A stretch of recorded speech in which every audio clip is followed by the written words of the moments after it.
au décès de mon grand-père qui date de 2 semaines, décédé du Covid. Donc ça m'a travaillé, je me suis dit bon, faut que j'y aille.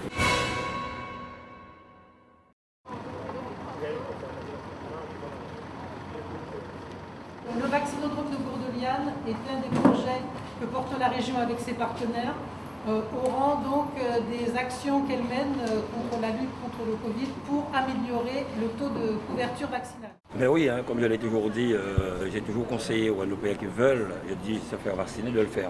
Nous avons eu beaucoup de demandes parce que les gens n'ont pas des moyens de locomotion, les moyens de se déplacer. Donc nous avons eu l'idée avec l'ARS, avec le département, avec aussi l'Institut Pasteur, de pouvoir installer un centre de vaccination ici au Vélodrome. Et depuis la semaine dernière, nous avons eu déjà beaucoup de personnes qui sont venues. En plus, c'est passant, il y a un parking gratuit, libre, où les gens peuvent se garer convenablement. Et nous avons mis les moyens de manière à répondre à l'attente des Guadeloupéens. C'est une chose très importante pour nous. Nous prenons nos responsabilités pour préserver la santé des Guadeloupéens. Nous sommes arrivés la semaine dernière en Guadeloupe et il m'a été demandé d'assurer la gestion et la supervision médicale du vaccinodrome, du vélodrome de Bémao, le temps de ma présence en Guadeloupe. Ce centre a ouvert la semaine dernière, il prend tout doucement son envol. Il a une capacité d'accueil d'à peu près 1000-1500 personnes par jour. Il y a 6 lignes de vaccination. Nous sommes actuellement 3 médecins et 3 infirmières tous les jours pour assurer l'accueil de la population. Nous voyons aujourd'hui comment ça se passe en Angleterre. Plus de 90% de la population est vaccinée.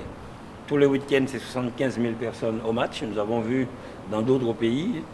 Comme je l'ai dit aujourd'hui, je suis contre l'obligation vaccinale et l'obligation du pass. Laisser les gens choisir. Mais je suis là pour conseiller, comme beaucoup l'ont fait après moi, parce que j'ai été décrié, même menacé. Et aujourd'hui, je me rends compte que beaucoup de Guadeloupéens, ceux qui se sont battus pour la Guadeloupe, ceux qui se sont déjà donnés pour la Guadeloupe, appellent aussi, incitent aussi les gens à se faire vacciner. Mais comme on le dit, ceux qui le veulent, ils ont la liberté de le faire. Oui, c'était très important pour moi. Et pour ma part, je souhaite saluer l'initiative du président de région. D'avoir mis en place ce vaccinodrome au sein du vélodrome. Étant un cycliste, pour moi, j'aime pas les mots, c'est incroyable en fait, d'être le premier vacciné au vaccinodrome.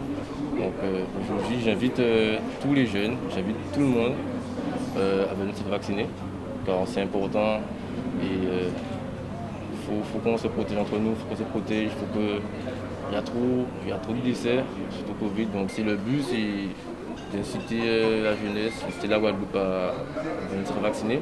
Oui, j'avais des appréhensions, mais suite au décès de mon grand-père qui date de 2 semaines, décédé du Covid, donc ça m'a travaillé, je me suis dit bon, faut que j'y aille, faut que j'aille me faire vacciner, et aujourd'hui j'ai décidé de me faire vacciner au vaccinodrome. Nous mettons les moyens pour que les personnes puissent se dire nous avons lieu pour y aller, pour nous faire vacciner. Et c'est à la responsabilité de la personne de se faire vacciner ou pas. Donc quand je vois Mister Guadeloupe venir ici et beaucoup d'autres jeunes le faire, ça c'est un plaisir parce que la santé n'a pas de prix, n'en déplaise à certains.